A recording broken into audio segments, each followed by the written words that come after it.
하여 주옵소서.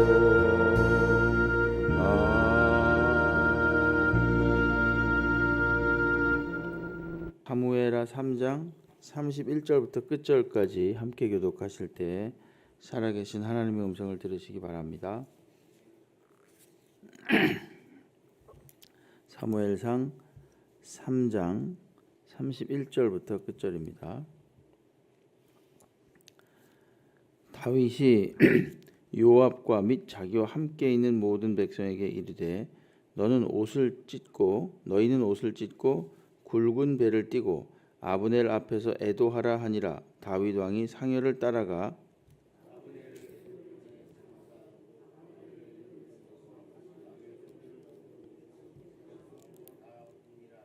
왕이 아브넬을 위하여 애가를 지어 이르되 아브넬의 죽음이 어찌하여 미련한 자의 죽음 같은고.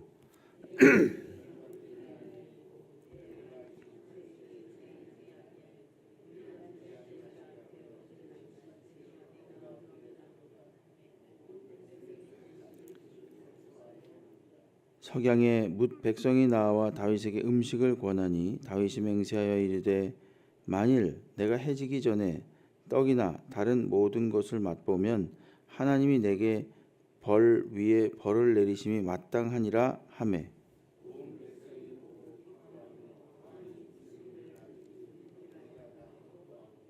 이 날에야 온 백성과 온 이스라엘이 넬의 아들 아브넬을 죽인 것이 왕이 한 것이 아닌 줄을 아니라.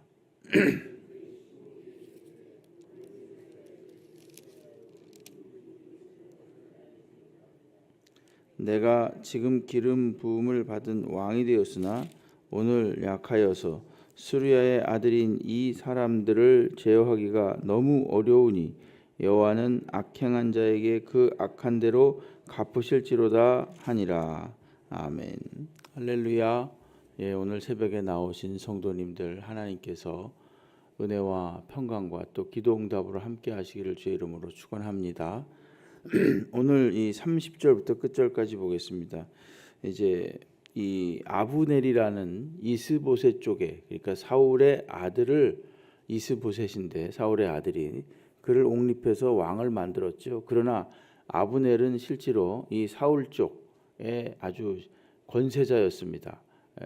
그 군사력을 가지고 있었고 또 왕보다도 더 훨씬 더 강한 권력을 가지고 휘두르던 자였습니다. 근데 그가 딱 그 상황을 읽은 거죠. 이제 아무리 이쪽에서 뭐 대립하고 다윗하고 척을 두고 대립해봤자 나라는 어차피 다윗에게 갈 것이고, 그리고 모든 백성들도 그 마음이 다윗에게 향하고 있다는 것을 아브넬이 압니다. 그래서 자신이 결단을 내리고 다윗을 찾아가죠. 그래서 다윗에게 이 나라를 바치겠노라 이렇게 해서 결국 협상을 하고 가는데 요압이 그를 다시 불러다가 마치 다윗이 부른 것처럼 거짓말을 해서 돌아가고 있는 아브넬을 불러서 이제 결국은 죽이고 맙니다. 그게 이제 어제까지의 내용입니다. 그러니까 다윗이 어쩔 줄 몰라 하죠. 이제 평화적으로 모든 것들이 다 잘 되려고 하는 그 찰나에 요압이 찬물을 확 끼얹은 겁니다. 완전히 여기다가 그 죄를 뿌린 거죠. 그러니까 다윗이 자신의 누이의 아들이니까 요압이, 그러니까 조카입니다. 그 조카 요압이 하는 행동을 이러지도 못하고 저러지도 못하고 하면서 굉장히 아주 그 마음에 안타까워하는 그런 내용을 우리가 봤습니다. 그래서 오늘 31절을 보게 되면은 다윗이 온 백성에게 명령을 내립니다. 아브넬을 애도하라 이렇게 말합니다. 그러니까 진심을 가지고 정말 우리와 화평을 이루고자 했던 그 장수를 다 애도하라 이렇게 해서 굉장히 다윗이 이렇게까지 해야만 하는가 그런 생각을 할 정도로 굉장히 과도하게 애도를 합니다. 여기 31절에도 보게 되면은 너희는 옷을 찢고 굵은 배를 띠고 아브넬 앞에서 애도하라 하니라. 그리고 다윗이 직접 상여를 따라가면서 막 울면서 그 애도하니까 백성들도 같이 따라서 웁니다. 그리고 그가 또 이제 아브넬을 위해서 애가를 막 부르는데 왜 이렇게 미련한 자처럼 죽었는가? 당신에게 무슨 누가 결박을 했는가? 아니면 착고를 채웠는가? 그렇지도 않았는데 왜 불의한 자 같이 그렇게 죽었는가? 이러면서 막 슬퍼하니까 따라가던 백성들이 다시 또 따라서 역시 슬퍼합니다. 그게 이제 34절 끝에 온 백성이 다시 그를 슬퍼하여 우니라 이렇게 말합니다. 그리고 먹을 것도 먹지 않습니다. 35절에 보게 되면은 내가 해지기 전에는 아무것도 안 먹으리라 이렇게 하니까 드디어 이 백성들의 마음에 의심이 풀린 거죠. 아, 다윗이 사주해 가지고 아브넬을 죽인 것이 아니구나 라는 생각을 하는 겁니다. 36절에 보니까 온 백성이 보고 기뻐했다. 그리고 왕이 하는 대로 다 기뻐했다. 이렇게 말합니다. 그러니까 이게 참 백성들이 말입니다. 쭉 보고 있는 거죠. 아, 다윗이 이것이 배후에 누가 있을까? 저 아브넬을 죽인 배후에 혹시 요압이 비록 살해를 했지만 그러나 아브넬 그 요압하고 다윗과의 교감이 없었을까? 과연 다윗이 은밀히 요압을 시켜서 그를 암살하지 않았을까? 이런 생각을 쭉 한 겁니다. 그러면서 다윗이 혹시 악한 자가 아닐까? 다윗이 저렇게 정치적으로 행동하는 것이 아닐까 해가지고 아주 은근히 백성들이 쭉 보고 있었는데 이 다윗이 하는 행동을 보니까 그게 아닌 거죠. 그래서 정말로 아브넬을 애도하고 슬퍼하고 그런 마음을 온 백성의 마음속에 다 전해진 겁니다. 그 마음이. 그러니까 그걸 보고 이 백성들이 기뻐했다. 그럼 37절에 보십시오. 의심이 풀렸다는 거죠. 이날에야 온 백성과 온 이스라엘이 넬의 아들 아브넬을 죽인 것이 왕이 아닌 것, 왕이 한 것이 아닌 줄을 아니라 이렇게 말합니다. 그러니까 제일 무서운 게 뭡니까? 백성이에요, 백성. 백성은 다 지금 아무 말도 안 하는 것 같고 그저 순종하고 따라하는 것 같지만 실은 다 불꽃 같은 눈동자로 보고 있는 겁니다. 쭉 보고 있는 거예요. 그러면서 다윗의 이 마음이 드디어 이 전달이 된 겁니다. 왕이 그의 신부에게 이르되 오늘 이스라엘의 지도자여 큰 인물이 죽은 것을 알지 못하느냐. 그래서 39절에 보게 되면 요압에 대한 고민이 나오죠. 내가 참 왕이긴 왕이로되 정말 마음이 약해서 이 스루야의 아들 자기 누이죠. 스루야가 아들인 이 사람 요압입니다. 요압을 제어하기가 너무 어렵다. 그러면서 여호와는 악행한 대로 그의 악한 대로 악행한 자에게 갚으실지로다. 이러면서 오늘 이 3장이 마무리가 됩니다. 그러니까 오늘 이 31절부터의 이 말씀을 보면은 그 과연 이 다윗이 그런 말이 있죠. 그 사람이 평상시 어떤 생각을 하고 어떤 마음을 가지고 있느냐에 따라서 행동도 그렇게 나오고 말도 그렇게 나옵니다. 다윗이 처음에 그 사울이 죽었을 때 어떤 병사가 와가지고 내가 죽였다 이러면서 자기가 마치 공로자인 양, 그러면 다윗이 기뻐할 줄 알았지요. 길보아 산에서 사울이 죽었는데 다윗에게 찾아와가지고 자신이 죽였다고 이렇게 공치사를 하니까 다윗이 네가 정말로 그것이 잘한 짓일 줄 아느냐 그러면서 그를 죽여버립니다. 그러니까 기름 부음 받은 자를 죽였다 이러면서 그렇게 합니다. 그리고 또 그 앞에서는 아말렉에게 이제 시글락에 있을 때 완전히 다 그 빼앗겼을 때 이 병 들어가지고 패잔병이 아니라 병 들어가지고 용병이었던 어떤 그 버림받은 군사를 잘 대접해 줍니다. 그리고 또 오늘 여기서도 보게 되면 아브넬 비록 적장의 그 적국의 그 장군이었지만 그래도 또 이 아브넬이 죽은 것에 대해서 온 마음을 다해서 애도를 합니다. 그러니까 이게 다윗의 마음이 이와 같구나라는 것이 전해지는 거죠. 이 평상시에 이 다윗이 어떤 마음을 품고 있었는가 이것이 전해지는 겁니다. 특별히 이 사울 쪽에 지파는 베냐민 지파였고 베냐민 지파는 상당히 많은 그 자부심을 가지고 있었거든요. 우리가 처음으로 왕을 배출한 지파다.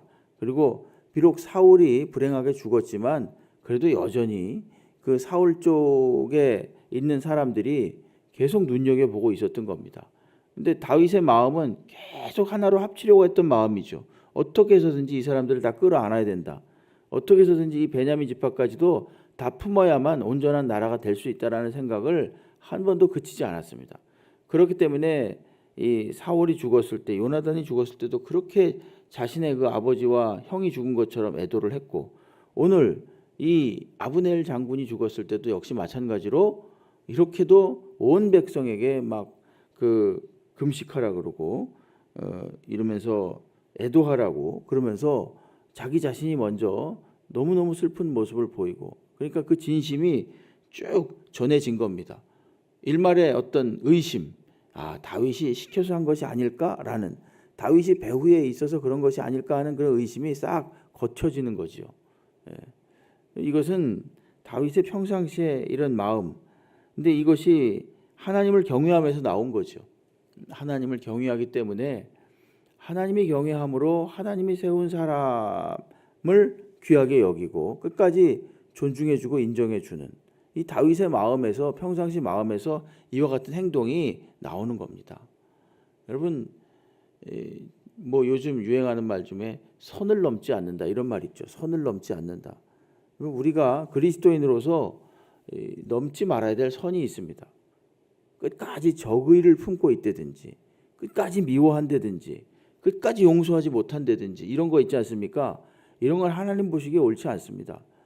요압도 사실은 자기가 변명을 하고 만약에 어떤 회의석상에 딱 요압을 끌어내가지고 당신 왜 죽였어 이렇게 할 말 있는 사람이죠. 왜 할 말이 있습니까? 아브넬이 자기 동생을 죽였거든요. 나는 내 원수 갚느라 그랬다 이렇게 말하면 할 말 없는 겁니다. 그러나 그럼에도 불구하고 모든 대의가 하나님의 뜻이 합하고 이를 품는 쪽으로 나아가고 연합하는 쪽으로 나가는 이런 방향이 하나님의 뜻이라는 것을 성경 곳곳에서 계속 이야기하고 있고, 이스라엘 온 백성이 그런 마음을 다 품고 있었다는 겁니다. 이게 그런 게 있죠. 사람의 마음이 절대적이지가 않습니다.